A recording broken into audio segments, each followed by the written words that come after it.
To discuss criminal defense attorney, former head prosecutor Bob Bianchi. Bob, of course, thank you as always for being on with me. An interesting place to take a break because here he starts spinning this tale of, oh yeah, the knife, I buried it somewhere. You know, I just put it in a hole. There's a hole in the ground, but it was by a construction site. So it was somewhere by a construction site. I put the knife in the hole and just cover it up. Are you believing his story? Am I believing his story? I'm not sure. I look at it in a different perspective as to whether I believe the state's story. And this witness is neutralizing, obviously, one of the main state's witnesses here.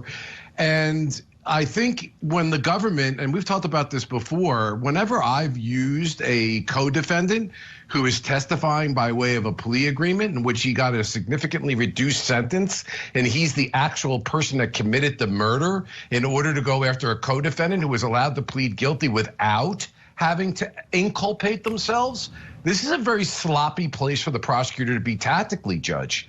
I'm not sure how it quite happened this way. And I think that this witness, whether believed or not, is going to maybe potentially throw some doubt or some level of credibility issues with the state's main witness, the co-defendant who got that break. So I think that whether I believe him or not, I don't think is as relevant, is that I think he's hurting the prosecution's case. Again, just so our audience understands what I mean by that, prosecutors don't have to offer plea offers. They can insist the person goes to trial, and they did not let him or force him, rather, to testify against the co-defendants.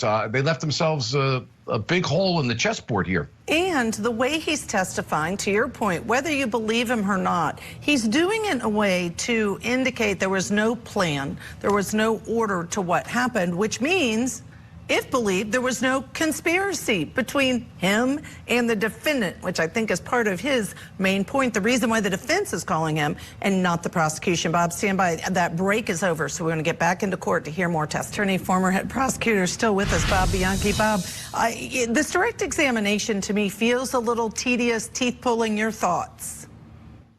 Painful, Judge. I'm like, why is this happening to me on a Friday afternoon? Look, if I, who love doing this, and you are saying it, the jury's saying it as well. You're not giving the witness he's an articulate guy, okay? He's got a story, he's smart. Let him tell the story. This is what happened when lawyers are infusing themselves too much in the questioning, and it's becoming tedious. And I'm looking more at the questioning than I am about the answers the witness is giving. Now, that said, we asked this question before. I think this is a devastating witness for the prosecution. And if I were the prosecutor, I'm very concerned about this witness. And it will be very interesting to see. Now, remember, for all your fans that are out there and all the people that watch the Court TV network, the prosecutor is listening to this testimony for the first time and has to make an evaluative decision as to whether or not to cross-examine, how to cross-examine, where to cross-examine, because many times you can cross-examine and make the witness more credible. And in a case like this, what are you going to get the guy to say? Oh, you're right, I'm lying, I made it up that she didn't know anything about it. I know he's not going to say that. So it'll be very interesting to see where the prosecutor goes with this, because you don't want to get hurt and reinforce his credibility anymore. Last point, Judge, I don't know. I'm still, I used this phrase, I think, with you the last time. Where's the beef? I'm still wondering where the beef is with the state's case. Where is it? I mean, I'm actually nervous that, you know, sometimes we jump to conclusions. I've seen it. I've been out there. Oh, the husband must have done it. This one must have known about it. And it turned out to be wrong. And so it's not just a question of whether somebody's guilty or not guilty. Sometimes we're talking about whether or not the person actually did it or didn't do it. And I've had cases where the paramour lover on their own and unsolicited by the other person goes out and kills the spouse.